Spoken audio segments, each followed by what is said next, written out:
मंत्रिमंडल कैबिनेट रे चारिटा प्रस्ताव प्रथम आग आगृत है। चारिटा प्रस्ताव जो आगृत प्रथम 1 नंबर प्रस्ताव थिला जे मंदिर रे चारि द्वार केंद्र भक्तों पाई उन्मुक्त हबो। मंगल आरती परे मुख्यमंत्री विजिट कले। मुख्यमंत्री उपस्थित रे चारि द्वार पुरी सहरवासी और ओडिशावासी भक्तों सबुदिन चारि द्वार उन्मुक्त करागला। महाप्रभुंकर चारिद्वार खोली समस्त आनंद विभोर हो जाती।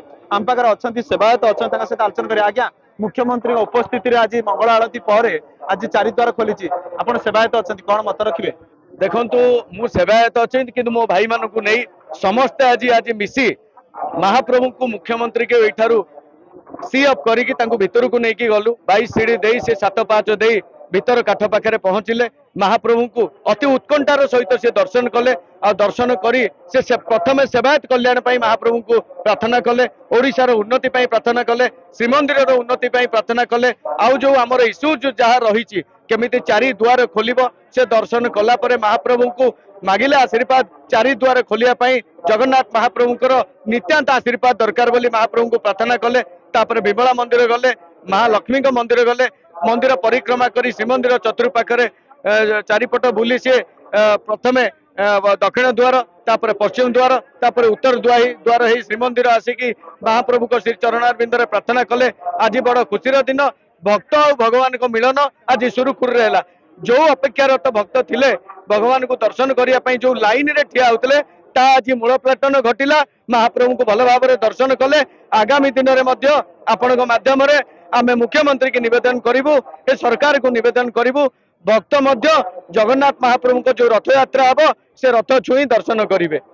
जहाँकि आम कहीपर भक्त और भगवान का मिलन घटी किंतु जो मुख्यमंत्री थे मंत्रिमंडल थे से महाप्रभु कौ मंदिर ता भीतर परिदर्शन कले आपण सहित कौन आलोचना कले मुख्यमंत्री? देखो सी बेढ़ा परिक्रमा कले। से प्रथम जो भाव में मुझे पूर्व कहली विमला मंदिर दर्शन कले, महालक्ष्मी मंदिर दर्शन कले। से बेढ़ा परिक्रमा करी सेठी दीपदान कले महाप्रभु को।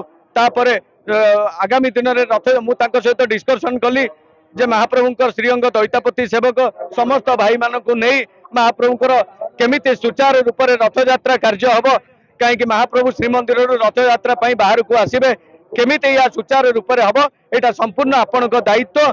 आपण दायित्व रखिले भाई मान को दायित्व देले सुचारू रूप से महाप्रभु को रथ यात्रा हम। ओडिशावासी सारा विश्ववासी ये रथ यात्रा को अनेक बसचंती। यह विश्व प्रसिद्ध रथ यात्रा यह सफल हम। जय आगु को महाप्रभुंकर रथ यात्रा आसची आंबर आउ जन सेवायत अच्छा। आज्ञा आज मुख्यमंत्री आसते मंगल आरती पर आज चारिद्वार खोलला कौन कहे से विषय? शुणु जय जगन्नाथ कोविड पर श्रीमंदिर चारिद्वार बंद रखा जाता सेकेंड पार्ट जो भाई परिक्रमा प्रकल्प आरंभ करागला राज्य सरकार को विवृत्ति आइला जे परिक्रमा प्रकल्प पर संपूर्ण हवा पर ओडिशावासी निमंते चारिद्वार उन्मुक्त करा जिवो। वर्तमान महाप्रभुंकर कॉरिडोर काम परिक्रमा काम जनवरी 22 तारीख टू संपूर्ण हो सारी। विगत 4 मास रु 5 मास अव्याहत हो जाता। सरकार निर्वाचन फेस कले। निर्वाचन फेस करने सत्वे भी चारि द्वार को उन्मुक्त कले नहीं।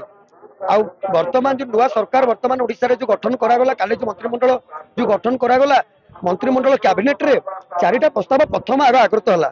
चारिटा प्रस्ताव जो आगृत प्रथम 1 नंबर प्रस्ताव थिला जे मंदिर रे चारि द्वार केंद्र भक्तों पाई उन्मुक्त हबो। मंगल आरती परे मुख्यमंत्री विजिट कले। मुख्यमंत्री उपस्थित रे चारि द्वार पुरी सहरवासी और ओडिशावासी भक्तों सबुदिन चारि द्वार उन्मुक्त करागला। भक्तों गोटे खुशीर कथा।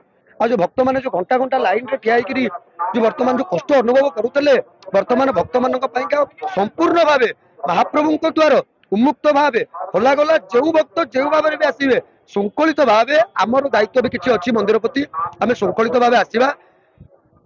पुलिस प्रशासन जो नियम अच्छी से नियम को मानिवा श्रृंखलित भाव आम निज श्रृंखलित रहा महाप्रभु को दर्शन आरंभ करवा और राज्य आम कामना करवा ये सरकार केमिति भलरे दीर्घायु हो और ओडिशावासी सेवारे मन प्राण ध्यान दी कर्म करू। जय जगन्नाथ। आप शुणुले जे कि भक्त और भगवान का मिलन होती भक्त मैंने श्रृंखलित भाव में दर्शन करुँच महाप्रभु। पुरी सिंहद्वार प्रकाश कुमार बेहरा ओडिशा भास्कर।